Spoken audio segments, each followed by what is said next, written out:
마반야바라밀. 네, 새알 법회가 있었습니다만 새해 처음으로 뵙는 분도 많이 계시네요.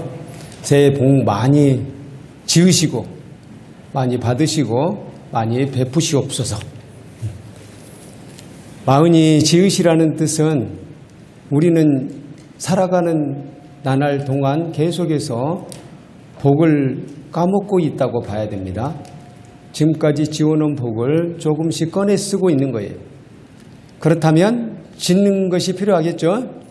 복을 지어서 저축을 해 나가야 통장에 잔고가 비슷하게라도 있을 거 아닙니까? 계속해서 꺼내 쓰기만 하면 통장이 점점 바닥으로 내려가고 있다는 것을 뜻하는 것입니다. 그래서 복을 많이 지으시고 또 한편으로는 많이 받으시기도 하십시오. 왜냐하면 쓰기도 많이 써야 되잖아요. 요즘에는 그냥 저축만 해두는 것보다는 쓸 필요도 있어요. 그래서 복을 많이 받으시고 베푸시옵소서라고 하는 것은 그건 복을 회양하라는 것인데, 복을 회양하는 것은요 마치 복을 다 없애버리는 것 같지만 실질적으로는 짓는 방법이에요. 2배로 3배로 짓는 방법이 회양하는 것이다 라고 보시면 됩니다. 그러니까 내가 가지고 있는 복을 남에게 베푸는 것, 그것이 바로 회양인데 한편으로는 복을 짓는 것이다. 그래서 제가 복 많이 지으시고 받으시고 회양하시옵소서 라고 말씀을, 베푸시옵소서 라고 말씀을 드렸습니다. 그래도 받으시는 게 좀 더 기분이 좋으시죠? 그래서 받으시옵소서는 한 번 더 해드리겠습니다. 복 많이 받으십시오. 네, 아반야라면 진실한 기도는 자신을 사랑하는 것으로부터 시작됩니다. 이 주제를 선택한 이유는요, 제가 현대불교에 신년수상을 썼어요. 혹시 보신 분 계세요? 우리 밴드를 들어오시는 분들은 자연스럽게 보시게 되는데, 왜냐하면 밴드에 제가 링크를 해드렸으니까 밴드를 안 들어오신 분들이 더 많기 때문에 못 보신 분도 꽤 되실 것 같습니다. 거기에 자신을 진정으로 사랑합시다 라는 주제의 글을 올렸어요. 그랬더니 제가 알고 있는 지인이 저에게 연락해 왔어요. 그래가지고 자신은 지금까지 자신을 사랑해 본 적이 없는데, 사랑해 본 적이 없는데 자신을 사랑해야 한다고 하니까, 사랑합시다 라고 하니까 어떻게 해야 될지 모르겠다 라고 이야기하더라고요. 본인은 6살 때 죽고 싶은 마음이 생겼대요. 6살 때 저 옥상에 올라가면서 올라가서 세상을 내려다보면서 이 세상은 참 괴로운 곳이구나 라고 생각하면서 죽고 싶다는 마음을 가졌대요. 그리고는 그 죽고 싶다는 생각이 지금까지도 따라온다는 거예요. 그래서 그 죽고 싶다는 마음 가지고 살다 보니까 자신을 사랑하기는커녕 오히려 남을 사랑하는 것, 오히려 원수를 사랑하는 게 더 쉽다는 거예요. 자기 자신은 혐오하게 됐다, 이렇게 이야기를 하더라고요. 그래서 제가 쓴 그 글을 보고 저는 자신을 사랑하는 방법을 이야기했는데, 자신을 사랑하는 방법, 다시 말해서 어떻게 사랑할 것인가, 어떻게 자신을 사랑할 것인가 라는 주제보다도 자신은 왜 나를 사랑해야 하느냐, 왜 자신을 사랑해야 하느냐, 이 주제에 대해서 더 생각하고 있다고 하더라고요. 그래서 그 주제를 깊이 궁구하고 있는 중이다 라고 하더라고요. 그래서 제가 오늘 다시 한번 진실한 기도는 자신을 사랑하는 것으로부터 시작됩니다 라고 말씀을 드리는 겁니다. 다시 말해서 자신을 사랑하지 않는 사람은 진실한 기도도 할 수 없다. 또 다시 말하면 자신을 사랑하지 않는 사람, 진정으로 사랑하지 않는 사람은 남도 사랑할 수 없다 라고 저는 생각합니다. 그런 점에서 자신을 진정으로 사랑하는 것, 그것으로부터 나의 기도, 나의 수행, 그 모든 것, 사회생활까지가 다 시작된다 라고 말씀을 드립니다. 그래서 우리 불광사를 사랑하자 라는 의미에서 노래 한 곡 부르고 시작하죠. 우리 송년법회 때 배웠던 노래 기억나시죠? 우리 화면에 지금 나오고 있을 겁니다. 사랑해라는 노래를 개사를 했잖아요. 우리 여러 법우님들이 함께 개사한 노래예요. 그러니까 여러 법우님들의 마음이 담겨 있는 노래입니다. 그 중에서 1절, 2절이 있는데 1절은 우리절 부처님 그렇게 시작하죠. 우리절 부처님 정말로 사랑해요. 이렇게 시작하는데 우리 2절을 가져왔습니다. 2절. 불광사를 사랑하는 마음으로부터 올 한 해를 시작해보자 하는 의미에서 같이 한번 불러보도록 하겠습니다. 우리 합창단이 좀 크게 해주세요. 뭐 반주도 해주신다고 합니다. 네, 감사합니다. 이 노래 개사하신 모든 분들을 위해서 여러 사람이 이거 참여했습니다. 개사해 주신 모든 분들, 그리고 노래를 가르쳐 주신 주의자 선생님, 반주자 선생님, 합창단, 그리고 우리 모두를 위해서 박수 한번 크게 쳐주시기 바랍니다.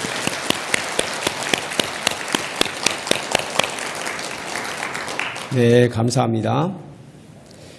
자신을 사랑해야 하는 이유. 제가 원론적인지도 모르겠습니다. 자신을 사랑해야 하는 이유 몇 가지로 말씀을 드리도록 하겠습니다. 첫 번째, 이 세상 모든 인간은 모든 생명체라고 썼다가 모든 인간이라고 바꿨어요.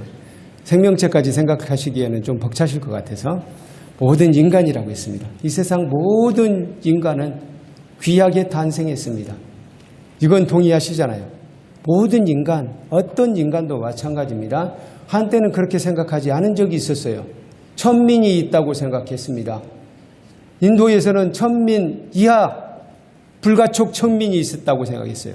천민, 아주 천한 인간들이 있고 아예 만질 수도 없는, 만지면 더러워지는 그런 천민이 있다고 생각했어요. 그렇게 참 희한한 생각을 한 나라도 있었고 한 시대도 있었어요. 근데 그 시대의 부처님께서는 천하고 귀한 것이 따로 없다. 그런 귀천에 대한 의식이 아주 강한 그 나라에서 그 시대에 부처님께서는 귀천이 따로 없다고 말씀하셨어요.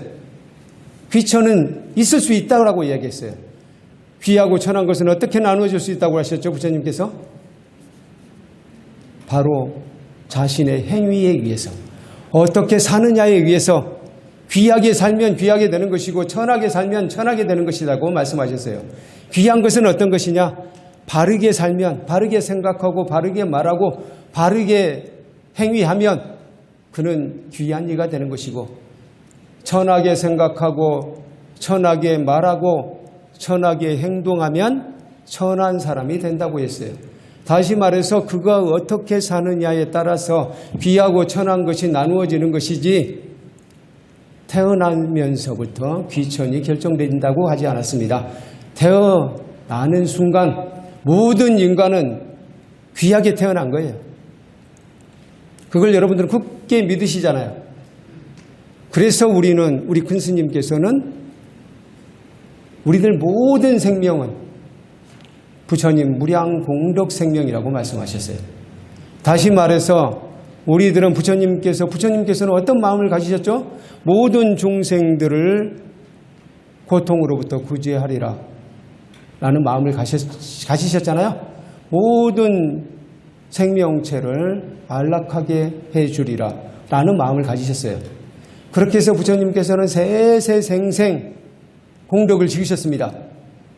공덕을 당신을 위해서 쓰시려고 한 거 아니에요. 그것들은 모든 중생에게 베풀려고 하신 겁니다. 그래서 우리들이 지금 잘 살게 되는 것, 이만큼 살게 되는 것, 행복하게 살고 있는 것, 생명을 유지하고 있는 것, 이 모든 것이 부처님 무량공덕이라고 생각하시면 돼요. 그래서 우리는 모두 부처님 무량공덕으로 태어났고 그렇게 살고 있다고 생각하시면 돼요. 부처님 무량공덕으로 태어난 존재가 어찌 귀하지 않을 수 있겠습니까? 그래서 우리는 모두 귀한 존재이다. 귀하게 태어났다. 이걸 굳게 믿으시잖아요. 누구는 귀하고 누구는 귀하지 않고 그렇게 생각하지 않으시잖아요. 그렇다면 당연히 그 중에 유론인 나 자신 귀한 존재인 것이죠. 이걸 굳건히 믿으시죠? 그래서 귀한 존재인 자기 자신을 사랑해야 되겠습니까? 사랑하지 말아야 되겠습니까? 당연히 사랑해야 되죠. 두 번째, 이 세상 모든 인간은 귀하게 살아갈 권리가 있습니다. 그래서 우리는 부처님의 무량한 공덕으로 탄생한 존재이기 때문에 그 권리가 있는 거예요. 부처님께서 무량한 공덕을 지으셨는데 어떤 이는 많이 받고 어떤 이는 적게 받으라고 하셨습니까? 그렇지 않으셨죠.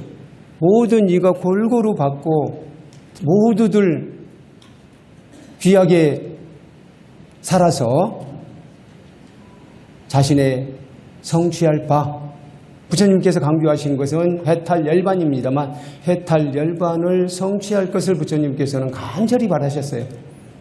따라서 우리는 모두 귀하게 살아갈 권리가 있는 거예요. 권리가 없는 사람은 아무도 없어요. 그럼 그런 권리를 가지고 태어난 그럴 권리를 가지고 있는 당연히 자신을 사랑해야 되는 것이죠. 물론 남도 존중해야 되지만 자기 자신을 사랑해야 되는 거예요. 그래서 그런 권리가 있어서 그 권리를 행사하기 위해서는 자신을 사랑해야 된다라는 겁니다. 세 번째로, 이 세상 모든 인간은 귀하게 살아갈 의무가 있습니다. 부처님께서 무량한 공덕을 지으셨잖아요. 그리고 그것을 잘 쓰도록 하라 라고 우리들에게 하명을 하신 거예요. 그러면은 권리가 있음과 동시에 우리는 그렇게 살아갈 의무도 있는 겁니다. 그렇게 살아가지 않으면 우리는 부처님께 죄를 짓는 것이에요.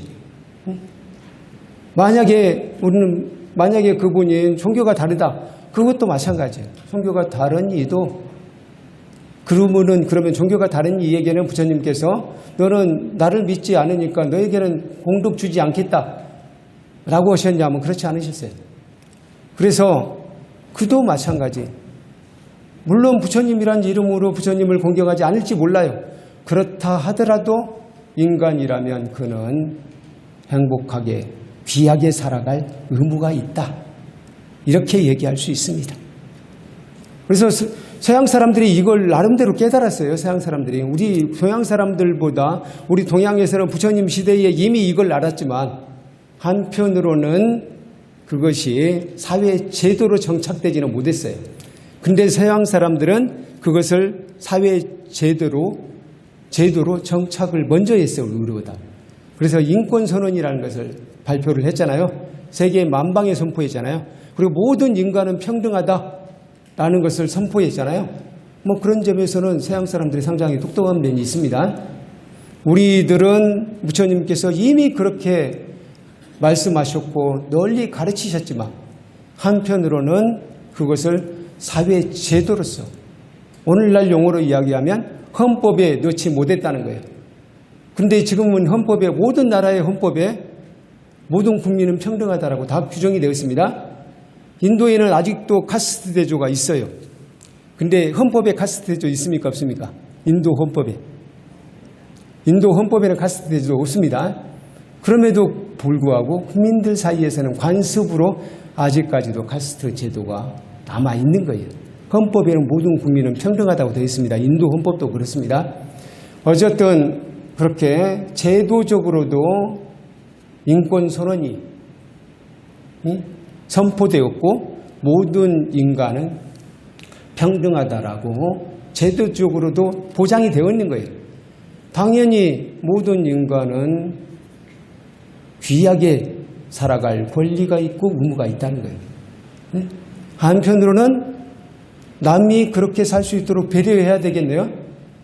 남도 그렇게 살 수 있도록 배려해야 되는 거예요. 근데 남을 배려하기 이전에 자기 자신이 자기 자신을 사랑하는 마음을 갖지 않으면 남에게 베풀기도 힘들다는 거예요. 그래서 자기 자신을 사랑하는 마음부터 가져야 한다라고 이야기하는 거예요. 아까 그 지인 같은 경우는 자신이 죽고 싶다라고 이야기했다고 그랬죠. 죽고 싶다라고 이야기했는데 그럼 죽고 싶다라는 것이 자기 신을 사랑하지 않는다는 것이냐? 사실은 그거 아니에요. 죽고 싶은 마음도 실질적으로는 자신을 사랑하는 거예요. 다만 사랑하는 방법이 잘못됐을 뿐이에요. 주고 싶은 마음, 왜 죽고 싶다는 마음을 갖게 되죠? 고통스럽기 때문이에요. 고통스럽기 때문에 그 고통을 계속해서 받고 싶지가 않은 거예요. 고통을 겪고 싶지 않아. 그래서 자신을 죽여버리고 싶다는 거예요. 자신을 죽여서 그 고통을 없애고 싶다는 거예요. 그런데 너무나도 아쉽게도 자신이 자기를 죽이면 그 고통이 끝나냐? 그게 아니래요. 제가 재밌는 시를 한 편 들려드리도록 하겠습니다. 진희정의 시, 우리 진희정 시인은 우리 절에서도 추모제를 하고 있습니다. 매년 10월 3일 개천절 날 진희정 시인과 허수경 시인 추모제를 같이 하고 있는데요. 이분이 쓴 시 중에 이런 게 있어요. 나라는 물건은 원래 존재하지 않았다. 나는 각성이 둔한 내 뒷골을 쑤셔야만 하리라. 하하, 원래 존재하지 않았다니 그럼 죽고 싶어도 못 죽는단 말인가? 라고 이야기했어요. 우리들 오온이라는 것, 오온을 생각해 보세요. 오온이 내 몸이잖아요. 오온은 색수상행식이에요. 색은 내 몸이고, 수상행식, 수는 느낌이고, 상은 생각작용이고, 행은 의지작용이고, 식은 인식 분별작용입니다. 그래서 수상행식을 통틀어서 뭐라고 하죠? 마음, 정신이라고 해도 좋고, 여기서는 마음이라고 하는 게 조금 더 적절할 것 같습니다. 그래서 몸과 마음이 나 자신이라고 합니다. 그런데 이 몸이라는 것 영원합니까? 영원하지 않죠. 이 몸을 잘 분해해 보면은 4대로 바뀐대. 4대는 뭐예요? 지수화풍이래요. 지수화풍으로 나눌 수 있습니다. 수상행식, 마음이라는 것은 마음도 마찬가지로 일시적인 화합물이에요. 인연 화합물입니다. 인연에 따라서 모였다가 흩어지는 것이에요. 그렇게 생각하면 이 몸도 마음도 영원하지 않다는 거예요. 영원하지 않다는 것은 존재했다가 존재하지 않았다 한다는 거예요. 그러면은 이것이 원래부터 존재한 것이라고 말할 수 없는 것이잖아요. 그래서 나라는 물건, 나는 원래 존재하지 않았다. 다시 말해서 색즉시공, 공즉시색이다. 이걸 생각하고 이 문장이 나온 거예요. 그렇다면은 색즉시고 공즉시색이라고 한다면 내가 죽는 것을 공이라고 한다면 공이도 색이래요. 그러면 죽어봤자 죽을 수 없다는 거예요. 그건 여러분들이 잘 아시잖아요. 죽어도 우리는 다음 생에 또 태어난다는 거예요. 응? 나를 지금 내 몸을 죽여봤자 죽지 않는데요. 우리는 불사예요, 불사. 응? 다시 태어나요. 그러니까 진시황이 불로초 구해서 불로장생 죽지 않으려고 애써봤자 소용이 없었어. 결국 그 몸은 죽습니다. 그러나 진시황은 죽지 않았어요. 어디로 갔을까요? 지옥, 짐작컨대 그분은 엄청나게 많은 사람을 죽였잖아요. 짐작컨대 지옥에 가셔서 지금 진짜로 고생하고 계시지 않겠느냐 하는 생각이 들어요. 근데 지옥은 대부분 그분이 지옥에 가서 그분 소원 성취했어요. 지옥은 대부분 죽지 않아요. 예를 들어서 도산지옥에 들어갔다고 생각해보죠. 도산지옥은 뭐냐? 사방이 칼날 숲입니다. 그래서 그 칼날에 계속해서 몸이 찢기는 거예요. 갈기갈기 찢겨. 갈기갈기 찢기면 죽어야 되잖아요. 우리는 칼로 한 방만 제대로 칼이 내 목을 잘라도 죽잖아요. 근데 그 지옥은요. 칼에 몸이 찢기잖아요. 그러면 다시 원상복귀돼. 원상복귀돼서 또 찢겨. 계속 찢기는 거예요. 그래서 이분은 지금 아마도 도산지옥에 가지 않았을까 싶은데 도산지옥에 가셨다면은 지금 그야말로 불사를 성취하신 거예요. 죽지 않으니까. 그런데 우리들은 지금 여기서 현상적으로 100년밖에 못 보잖아요. 오래 사신 분이 100년이잖아요. 100년도 못 살잖아요. 실질적으로. 100년밖에 못 보는데 그걸 긴 안목으로 보면요. 그거도 똑같아요. 지옥에서 사람의 몸이 깜빡 죽었다가 다시 살아났다가 그거하고 같다는 거예요. 그걸 우리가 연말에 슬라이드로 빨리빨리 보이잖아요. 그걸 최대한 빨리 돌린다고 생각해 보세요. 그러면 순간적으로 살았다가 죽었다가 살았다 죽었다가 계속 하는 거예요. 그러면 실질적으로 살았다고도 할 수 없고 죽었다고도 할 수 없는 것이라는 것이고, 다시 말하면 실질적으로는 죽고 싶어도 죽을 수 없다는 것.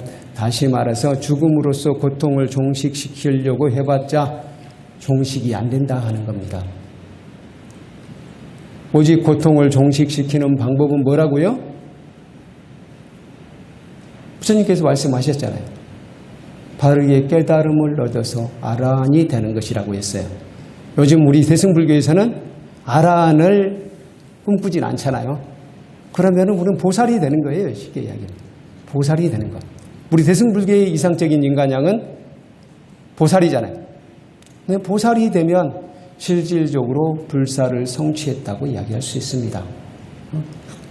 보살이 되면 내가 보살행을 함으로써 그걸로 영원히 산다고 할 수 있어요. 진정한 보살이 되면. 그런 점에서 우리는 죽고 싶어도 죽지 못한다는 거예요. 그럴 바에는 우리 군대에서 쓰는 말이 있잖아요. 군대에서 많이 들은 말, 아주 많이 들은 말. 군대 갔다 오신 분들은 다 생각날 거예요. 요즘 군대도 그런 말을 하는지 모르겠네. 피할 수 없으면 즐겨라. 그런 말 들어보셨어요? 아, 군대 안 갔다 오셔도 다 아시네요.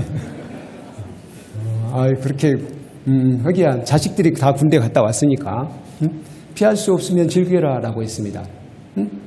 마찬가지예요. 우리도 윤회를 피할 수 없다면 인간이라는 것을 즐겨보자는 거예요. 생명을 즐겨보자는 거예요. 생명을 즐기는 것이 바로 자신을 사랑하는 것입니다. 자신을 사랑하는 것. 그래서 아까 제 지인이 죽고 싶다고 했잖아요. 근데 죽고 싶다는 것, 실질적으로는 죽고 싶다는 것이 사실은 자신을 사랑하는 태도다. 그런데 자신을 바르게 사랑하는 게 아니라 사실상은 자신의 욕망을 사랑하는 것이다. 이렇게 얘기할 수 있어요. 자신의 욕망이 어떤 욕망이냐? 편안해지고 싶은 욕망이 누구나 다 있습니다. 우리는 식욕이 있고 색욕이 있고 또 수면욕이 있잖아요. 수면욕은 일종의 편안해지고 싶은 욕망이에요. 편안해지고 싶은 욕망, 진짜 쉬고 싶다는 욕망, 이것들이 다 수면욕과 비슷한 종류입니다. 그래서 우리는 편안해지고 싶은 욕망이 있어요.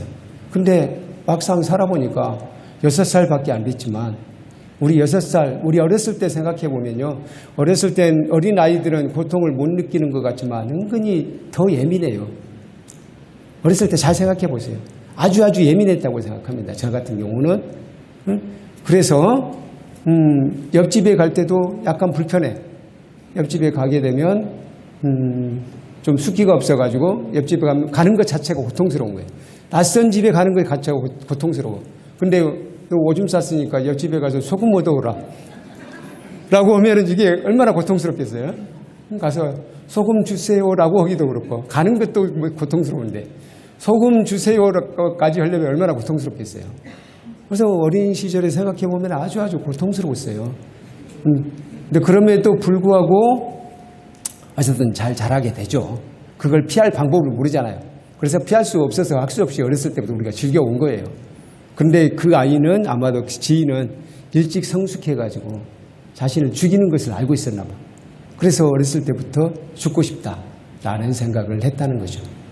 근데 사실상은 죽고 싶다는 게 자기를 싫어하는 게 아니고요. 사랑하지 않는 게 아니고요. 오히려 자신을 더 사랑하는 것인지 몰라. 사랑한다기보다는 애착한다고 봐야죠. 애착이 더 강한 사람이 죽고 싶은 욕망도 더 강할 수 있습니다. 저는 그렇게 보고 있어요. 그래서 애착에 의해서 애착이 있는 사람은 애착은 증으로도 바뀝니다. 애증으로도 가는 거예요. 그래서 우리 생각해 보세요. 미워하는 사람 생각해 보세요. 지독하게 미워한 사람은 사랑했던 사람이 지독하게 미워져요. 한 번도 사랑하지 않은 사람, 그 사람한테는 미운 감정도 안 생깁니다. 그렇지 않던가요? 사랑하지 않은 사람, 남편은 미워 죽겠죠, 여러분들.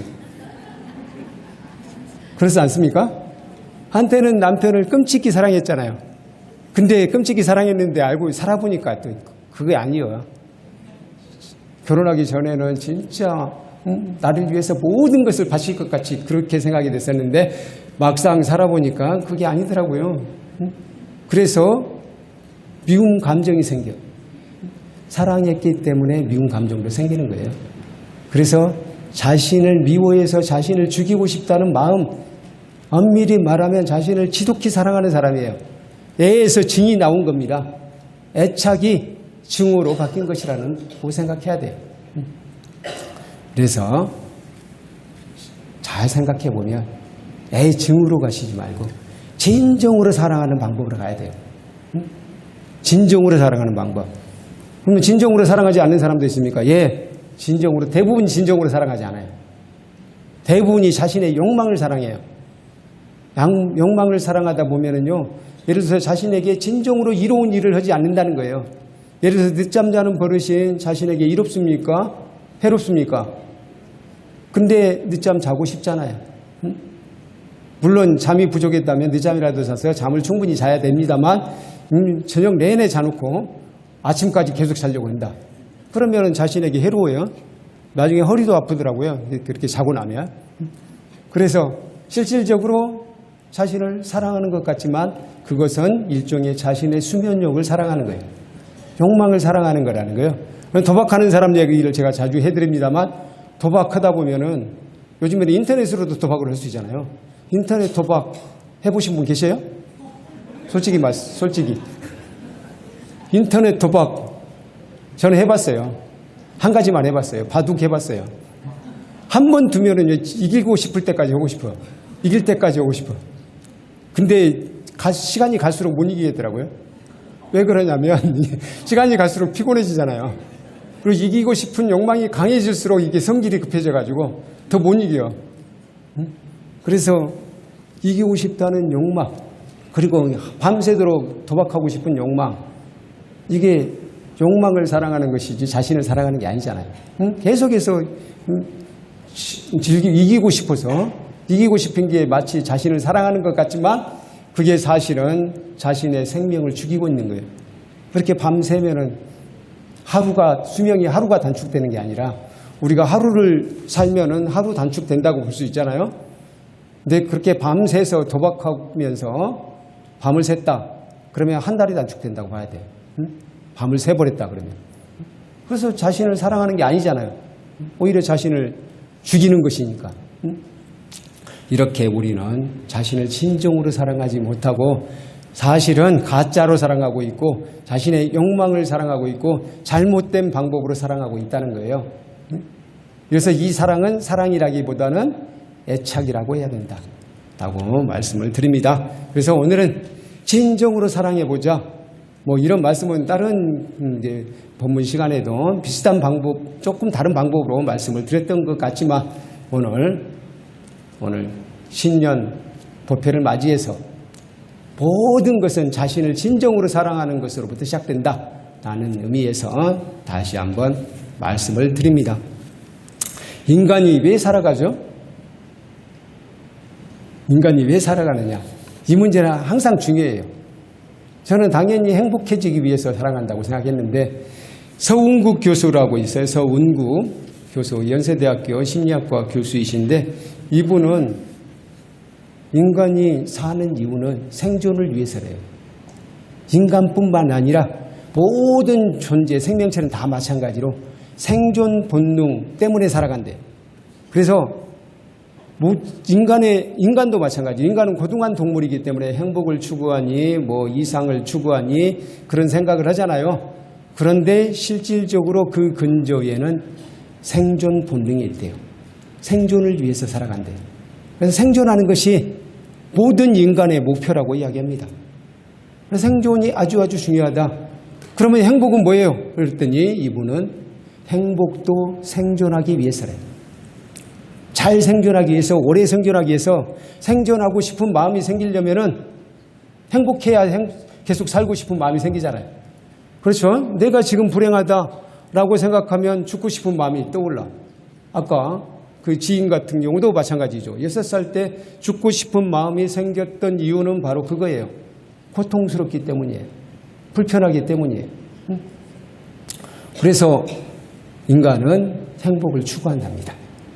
행복을 만들므로써 오래 살고 싶은 생각도 가지게 되고 남들과 더불어 살고 싶은 생각도 가지게 되고 그래서 생존 본능이 충족이 된다는 거예요. 뭐 그럴듯한 것도 같아요. 그럴듯하지 않습니까? 어쨌든 결과는 같아요. 우리는 살아가는 거예요. 행복을 추구하는 사람이나 생존 본능을 만족시키기 위해서 사는 이나 사실은 살아가는 것입니다. 살아간다는 거예요. 그 살아가는 것 아주 중요합니다. 네? 여기서는 잘 생존하기. 그럼 잘 생존한다는 것은 뭐냐? 행복의 가장 중요한 것. 저는 사랑이라고 생각해요. 저는 이렇게도 말씀드렸잖아요. 제가 제 책을 사인해 드릴 때도 그걸 많이 썼습니다. 시와 미와 사랑과 낭만을 위하여라고 썼구나. 시와 미와 사랑과 낭만을 위하여. 근데 이 말을 제가 어려운 철학책에서 배운 것이 아니라 이건 소설로도 나오긴 했습니다만 죽은 시인의 사회라는 영화가 있어요. 그 영화에서 존 키팅 선생님, 그분은 어느 미국 명문 고등학교의 이 국어 선생님이에요. 우리 생각으로는 영어 선생님이라고 할 수 있겠네요. 국어 선생님이에요. 이분이 시를 가르치는 분이에요. 시를 가르치는 분으로서 학생들에게 맨 먼저 한 이야기가 그거예요. 시와 미와 사랑과 낭만은 인생의 수단이 아니라 목적이다 라고 이야기했어요. 그래서 시, 미, 사랑, 낭만을 느끼는 것은 그것 자체로 행복이지, 시를 통해서 내가 행복해진다, 낭만을 통해서 행복해진다는 게 아니에요. 만약에 지금 우리가 낭만을 느끼고 있다면 이미 행복한 것이다 라는 뜻이고, 시를 느끼고 있다면 시가 퍼뜩 떠올랐다. 시를 느끼시는 분, 시가 뭐예요? 라고 쓰겠네요. 시를 정의하기 참 어렵습니다. 저는 시는 인생의 의미를 발견해 나가는 것이라고 생각해요. 예를 들어서 오늘 여러분들이 지금 제 얘기를 듣고 나를 진정으로 사랑해야 되겠구나 라는 것을 깊이 느끼셨다면 저는 그건 시를 느낀 것이라고 생각해요. 시를 산 것이라고 생각합니다. 인생의 의미에 대해서 생각해 보는 것, 이게 바로 시라는 겁니다. 시와 미, 우린 다 아름다움을 추구하잖아요. 그래서 옷 하나를 입을 때도 미학적으로 좀 그럴듯해 보이는 것을 추구합니다. 그것도 마찬가지로 미를 추구하는 것이 행복해지기 위해서라기보다는 미를 추구하는 것 자체가 행복이다. 우리가 아름답게 옷을 입는 것, 그것 자체가 행복이다 라는 것이고, 사랑하고 있다면 여러분은 행복한 겁니다. 여러분 지금 사랑하세요? 사랑 안 하시는 분 손 한번 들어보세요. 사랑 안 하시는 분 한 명도 안 계시네요. 그러면 여기에 계신 분들은 모두가 사랑하는 분, 행복한 분이에요. 누군가는 사랑해요. 아무도 사랑하지 않는다. 최소한 자기를 사랑한다는 거죠. 그래서 사랑한다는 것 자체가 행복이다. 그러면 사랑을 아주 잘하게 되면 더 행복해질 수 있겠네요. 사랑하는 것 자체가 행복이고, 낭만을 느끼는 것, 예를 들어서 우리가 달을 보면서 그 김용택 시인의 시 중에 그런 시가 있어요. 지인이 전화를 했어요. 전화를 해서 형님 창밖 좀 봐보세요. 창밖의 달이 너무너무 아름답습니다 라고 전화를 했대요. 그래서 이분이 바로 시를 썼어요. 창밖에 달이 떴다고 전화를 주시다니요 라는 시가 있어요. 이 밤 참으로 행복합니다. 그렇게 달이 떴다고 낭만을 느끼는 그런 분이 나의 지인이라는 거, 그게 너무너무 좋아서 나에게 전화까지 해주신 분이 나에게 있다는 것이 나도 행복하고 그분도 행복하고 우리 모두가 행복하다라고 생각을 했다는 거예요. 그렇습니다. 달을 보고서 아주 마음이 흡족해졌다, 행복해졌다. 그거 자체가 행복이지 뭐 더한 행복이 뭐가 있겠어요? 그것이 바로 행복이라는 거예요. 그래서 시와 미와 사랑과 낭만 그 자체가 행복이고, 그건 가만히 보면 그런 행복을 느끼면서 사는 사람은 당연히 잘 생존하는 것이죠. 그래서 당연히 오래오래 살 궁리를 하게 되고, 오래오래 살기 위해서는 건강해지기 위해서 노력하고, 건강해지기 위해서는 인간관계를 잘 만들어 나갈 것이고, 그래서 인생이 이분에게는 아주 보람되고 복된 것이 되는 것이죠. 인간이 살아가는 이유에 대해서 한번 생각을 해봤고요. 관세음보살님의 보살 행동, 사실은 자신을 사랑하는 것으로부터 시작됐다. 저도 이건 누가 아무도 가르쳐주지 않았어요. 제가 발견한 거예요. 반야심경을 읽으면서 발견했어요. 뭐 여러분들이 먼저 발견하셨으면 특허를 내십시오.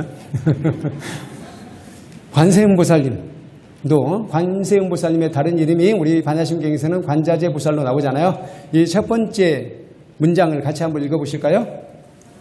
관자재보살이 깊은 반야 바람일다를 행할 때 오온이 공한 것을 비추어 보고 온갖 고통에서 건너느니라.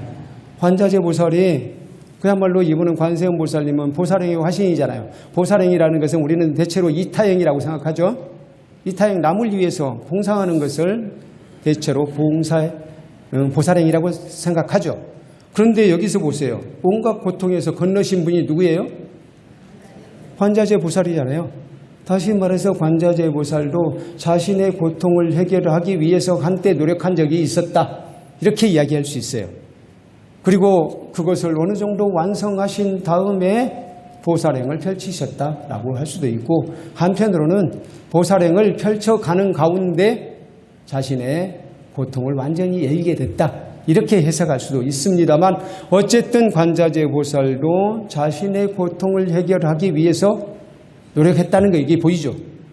다시 말해서 관자재보살도 자신을 사랑하는 것으로부터 보살행을 시작했다. 이렇게 이야기할 수 있다는 겁니다. 자신을 사랑하는 것 이렇게 중요하다는 거예요. 그런 점에서 이번 시간에 자신을 진정으로 사랑하자. 어떻게 살 것인가? 제가 늘 질문하는 것이 바로 그것입니다. 저의 모든 화두는 여기에 집중되어 있어요. 어떻게 살 것인가? 이 문제를 해결해야 된다고 생각해요. 그리고 이 문제를 제시해 주지 않는 것은 굳이 많이 할 필요 없어요. 책을 많이 읽는 것이 무조건 좋은 건 아니라고 해요. 바로 어떻게 살 것인가를 잘 제시해 주는 책을 읽어야 된다. 그래서 뭐 이걸 다른 말로 하게 되면은 자신을 변화시키는 책을 읽어야 된다. 영화도 마찬가지 자신을 변화시켜주는, 자신의 정신을 성숙시켜주는 영화를 봐야 된다. 이렇게 생각합니다. 어떻게 살 것인가? 한마디로 하면 자신을 진정으로 사랑해야 된다 라고 할 수 있겠습니다. 자신을 진정으로 사랑하는 방법은 뭐냐? 지금 계속 화면으로 나오고 있죠? 자신을 진정으로 사랑하는 방법 너무너무 간단해요. 기본교육을 받으신 분들은 다 알고 있어요. 기본교육을 받으신 분, 대체로 오늘 손을 안 들자 주의가 많아요.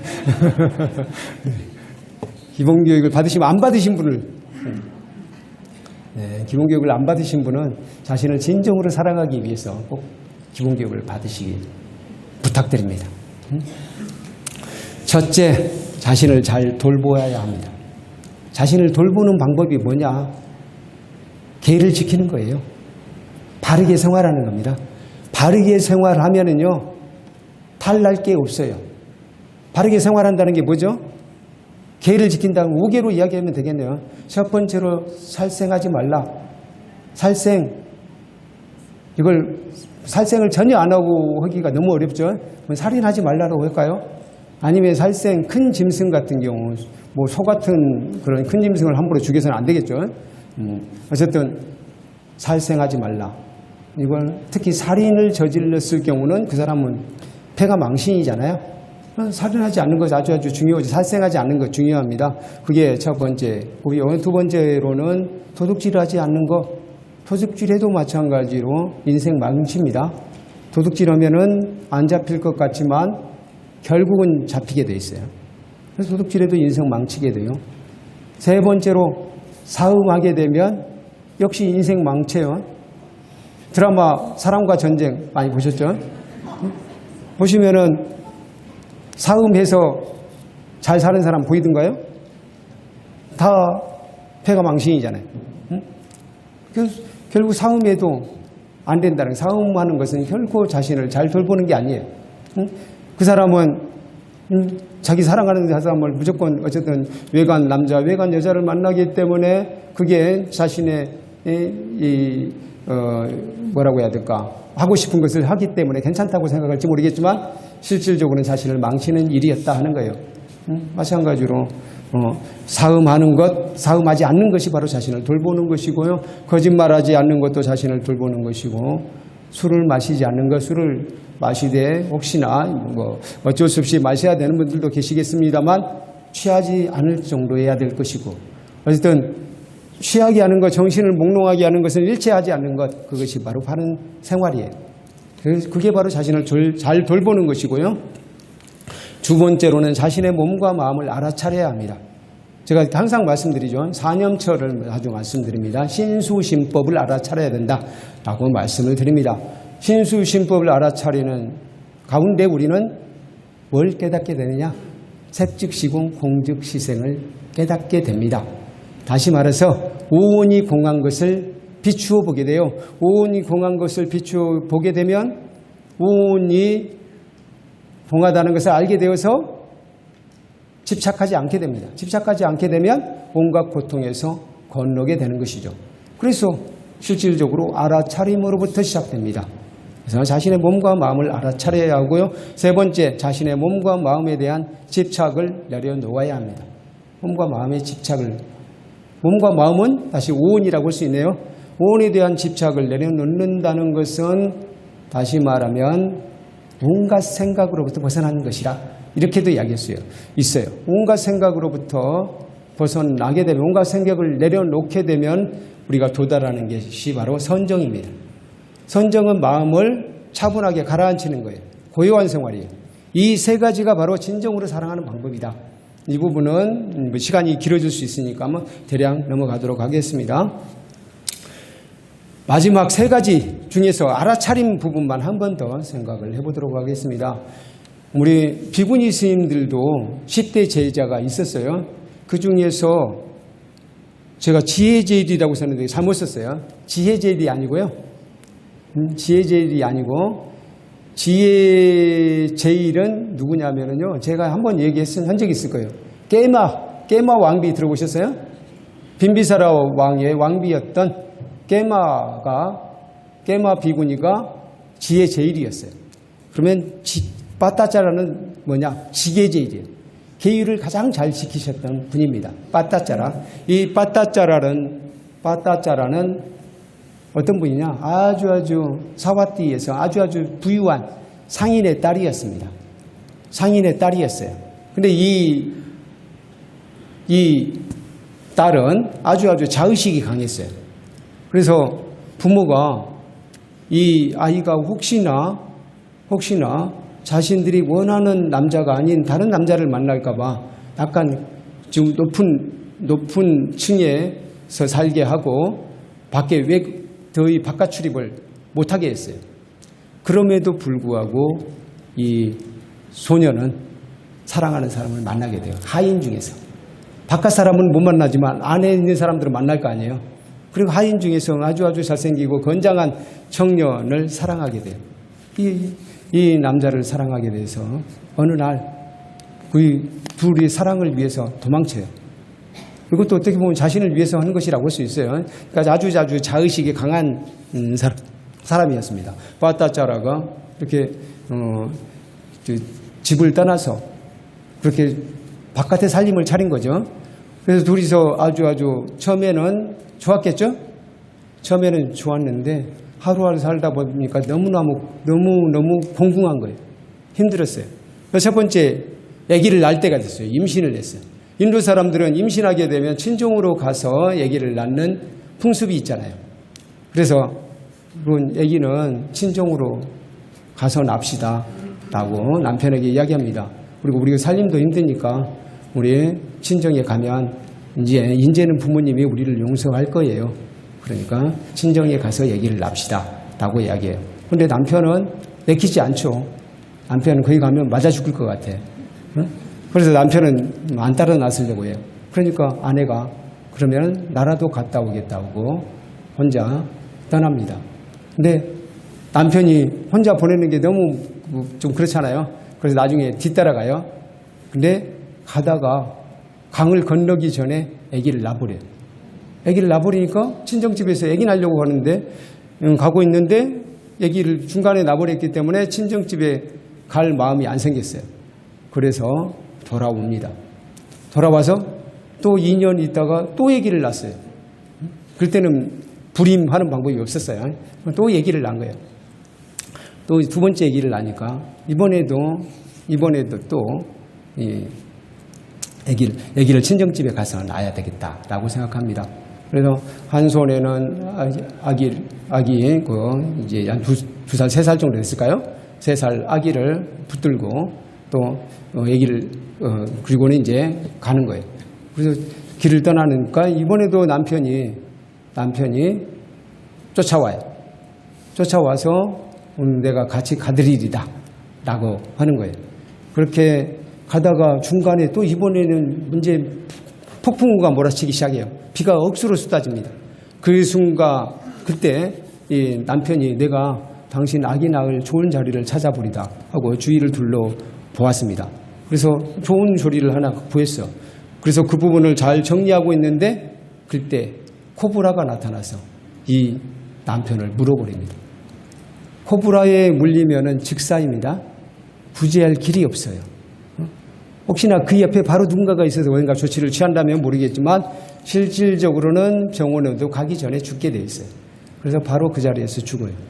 그래서 이 아내가 아무리 찾아도 남편이 보이지 않아. 그래서 할 수 없이 한 곳을 자리를 잡아서 아기를 낳습니다. 아기를 낳아요. 아기를 낳고는 바로 그 아기를 들쳐업고 또 3살짜리 아이는 손을 잡고 가다가 보니까 남편이 보여. 남편을 보니까 남편이 코브라에 이미 물려 죽어 있는 거예요. 그러니까 이제 울면서 길을 떠납니다. 이제는 다시 집으로 돌아갈 이유도 없잖아요. 남편도 없는데. 그래서 길을 떠나요. 그리고 그 친정 동네 앞에는 아찌라와띠라는 강이 있어요. 지금도 아찌라와띠 강이 있습니다. 아찌라와띠 강이 딱 가로막혀 있어요. 그래서 아찌라와띠 강이 본래는 그렇게까지 물살이 세지 않았는데 비가 많이 왔기 때문에 물살이 아주 거세졌어요. 그래서 두 아이를 동시에 데리고 건너가기가 너무 어려운 것 같아. 그래서 3살짜리 아이에게 너 여기 잠시 앉아있어라. 비를 피하고 앉아있어라 라고 하고는 애기만 들쳐업고 길을 건넙니다. 길을 열심히 건넜어요. 길을 다 건너서 그쪽에다가 또 좋은 자리를 만들어서 갓난 아기를 거기다가 뉘어놓고는 다시 길을 건너와서 우리 3살짜리 아이를 데려가기 위해서 길을 건너오고 있어요. 근데 그 갓난 아이가 늘 계속 염려가 되잖아요. 그래서 한 번씩 뒤를 돌아보면서 갑니다. 뒤를 돌아보는데 독수리가 날아오는 거예요. 독수리가 아기를 채가는 거 보신 적 없으시죠? 아기를 채가는 거 많이 있습니다. 옛날 우리 어렸을 때는 매가 채간다고도 했어요. 독수리는 없었으니까 우리 어렸을 때 매가 아기를 채간다고 했는데 뭐 저는 채갔다는 이야기는 들었지만 채가는 것은 못 봤습니다만 어쨌든 아기를 독수리가 채가는 거예요. 독수리가 채가려고 이제 독수리가 이렇게 내려오고 있어요. 그 순간에 손을 막 흔듭니다. 저리 가라 이놈아. 독수리 저리 가라 이놈아. 라고 막 손을 휘저었어요. 근데 그럼에도 불구하고 독수리는 채가버리고 이렇게 손을 흔드니까 저 3살짜리 아이가 빨리 물속으로 들어와라고 한 줄 알고 3살짜리 아이가 물속으로 들어왔어요. 들어오는 순간 물살이 아주 세잖아요. 물살에 휩쓸려서 떠내려가 버렸습니다. 그렇게 해서 순식간에 남편과 자식 둘을 잃어버렸습니다. 너무너무 허무하죠. 그래서 이 빠따짜라는 진짜 거의 다시 강을 건너가서 울기 시작합니다. 내 남편은 코브라에게 물려 죽이고 한 아이는 독수리가 채가고 한 아이는 물살이 휩쓸어 가버렸다네 라고 하면서 통곡하면서 울면서 갑니다. 그래도 친정집은 가야지라는 생각으로 갑니다. 거의 반 미추강이가 되다시피 하면서 울부짖으면서 가요. 그래서 가서 마침내 동네에 왔어요. 동네에 와서 보니까 자기 집이 안 보여. 본래 대골 같은 집이 있었는데 집이 안 보이는 거예요. 동네에 오기만 들어가면 자기 집이 보이는데 안 보여요. 근데 마침 동네 사람이 지나가기에 물어봅니다. 내가 어떠한 집에 살고 있는데 어떠한 집이 그 집은 어떻게 됐습니까? 라고 물어보는 거예요. 그러니까 그 집에 대해서는 물어보지 말고 다른 집 이야기 좀 물어보세요 라고 이야기하는 거예요. 그러니까 제가 그 집 딸입니다 라고 이야기하는 거예요. 그러니까 그 이웃집 사람이 통곡하면서 이야기해요. 그 집 어저께 폭우가 쏟아져서 그 집이 푹싹 가라앉았습니다. 그래서 그 집에 살고 있는 노인분들과 그리고 아들 그리고 그 가족들이 하인들까지 모두 전부 몰살을 당했습니다. 그래서 그분들을 위해서 지금 연기가 보이시죠? 그분들을 지금 화장시켜 드리느라고 저기가 연기가 자욱합니다 라고 이야기하는 거예요. 그러니까 정말 너무 허망하죠? 바로 그 자리에 털썩 주저앉습니다. 그러면서 이제 노래가 늘었어요. 아까 내 남편은 코브라가 물어가고 한 자식은 거센 물살이 휩쓸어가고 또 한 자식은 독수리 같이 가고 그리고 어머니, 아버지, 오빠는 폭우가 휩쓸어 가버렸다네 라고 하면서 울면서 반미추광이 같아서 이리저리 돌아다니는 거예요. 그 사람들은 저 사람은 미친년이라고 가까이 가지도 않습니다. 그렇게 사방을 헤매다가 어디로 가죠? 구원받을 사람은 꼭 부처님 가까이 가시더라고요. 바로 기원정사로 가는 거예요. 기원정사로 가서 또 역시 미추광이처럼 그렇게 울부짖고 있으니까 역시 비구들이 조용히 나가세요 라고 막 합니다. 그때 부처님께서 나타나서 그 여인을 이리 오게 해라 라고 이야기합니다. 그리고 그 여인에게 이렇게 이야기합니다. 법문을 해주시면서 너를 지켜줄 이는 아무도 없다. 아들도 지켜줄 수 없고 부모나 친척도 너를 지켜줄 수 없다. 죽음이 닥친 이를 어느 누구도 지켜줄 수 없는 것이다. 이 같은 사실을 바로 알아. 지혜로운 이는 계율을 지키고 열반으로 가는 길을 속히 배워나간다. 이 개송을 읊어줬어요. 이 개송은요. 법구경 288송 289송입니다. 이 개송을 읊어주니까 이 여인은 이미 부처님을 만날 인연이 있었던 거죠. 바로 수다원과를 성취합니다. 그리고는 부처님께 엎드리면서 부처님이시여 저를 받아주실 수 있다면 부디 저를 출가하게 해주십시오 라고 엎드려서 인사를 올립니다. 그러니까 부처님께서 이 여인을 역시 비구니 초소에 보내서 출가하게 합니다. 그리고는 누구보다도 계율을 잘 지켜서 바로 지계제일이라는 별명을 얻었다고 합니다. 그래서 이분이 날마다 발을 씻는데 큰 이 독에 들어있는 물을 퍼가지고 발을 씻습니다. 발을 씻으면은 그 물이 땅에서 멀리 가서 사그러지기도 하고 또는 가까이서 사그러지기도 하고 중간쯤 가서 사그러지기도 하는 거예요. 그래서 그걸 보면서 이분이 깨달아요. 사람들이라는 것은 이렇게 되는 것이구나. 좀 멀리 가서 죽기도 하고 오래 살다가 죽기도 하고 반쯤 살다가 죽기도 하고 일찍 죽는 이도 있구나 라는 것을 깨달아요. 그러면서 알아차림으로 인해서 이분은 바로 큰 깨달음을 얻게 돼요. 이때 부처님께서 나타나. 부처님께서는 뭔가 깨달음을 얻을 인연이 있으면은 그때 뭔가 한 가지만 조금 올려주는 거예요. 이분에게 부족한 것은 어느 정도 부족하냐면 2% 부족한 거예요. 그럼 부처님께서 그때 딱 나타나셔서 2%를 확 채워주십니다. 그 2%를 채워준 개송이 바로 여기 있습니다. 같이 한번 읽으실까요? 오온이 일어나고 사라지는 것을 알아차리지 않고 100년을 사는 것보다 단 하루라도 오온이 일어나고 사라지는 것을 알아차리면서 사는 것이 훨씬 낫다. 그래서 여러분들은 오온이 일어나고 사라지는 것을 알아차리면서 살고 계시죠? 신수시법을 알아차리면서 살고 계시잖아요. 그럼 여러분의 지금 하루는 그걸 알아차리지 않고 100년을 사는 사람의 그 인생보다 값진 것이라고 부처님께서 말씀하시는 거예요.